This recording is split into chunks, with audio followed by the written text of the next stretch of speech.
Այսօր խոսենք այն մասին, թե ինչպես է անցնում հիպնոթերապևտիկ սեանսը։ Հիպնոթերապևտիկ սեանսը անցնում է շատ հանգիստ, խաղաղ եւ լուռ մթնոլորտում, եւ այն իր մեջ ներառում է մի քանի փուլ։ Առաջին փուլում արձանագրում ենք օրվա խնդիրը, կարիքները եւ նպատակները։ Այս փուլում հաստատվում է նաեւ վստահություն իմ եւ հաճախորդի միջեւ, այսպես կոչված ռապորտ։ Երկրորդ փուլում կիրառում ենք մասնագիտական հատուկ տեստեր, որոնց արդյունքները արձանագրվում են հաջորդ հանդիպումների ընթացքում համեմատելու համար։ Այդ հատուկ մասնագիտական տեստերը նաև հաճախորդին պատրաստում են սեանսին։ Երրորդ փուլը ամենակարևորն է։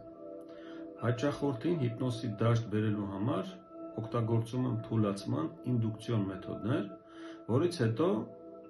հաճախորդը իր գիտակցությամբ անցնում է հիպնոսի դաշտ։ Կիրառում եմ նաև խորը շնչառական տեխնիկա և վիզուալիզացիա։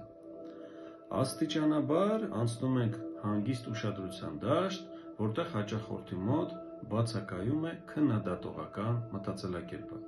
Գիտակցական այս հարթության մեջ հաճախորդի միտքը դառնում է ընդունակ ընկալելու դրական փոփոխություններ։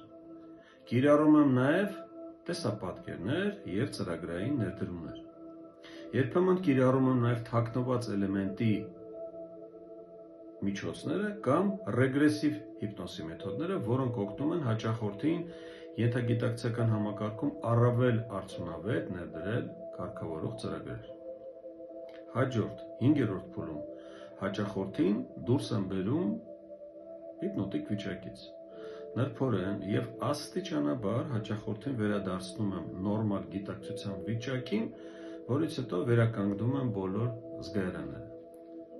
Սեանսի ավարտից հետո վերլուծում ենք արդյունքները, քննարկում ենք զգացմունքներն ու տպավորությունները, հրաժեշտից առաջ ձևակերպում եմ առաջարկություններ, այսպես կոչված տնային առաջադրանքներ սեանսի արդյունքները ամրապնդելու համար։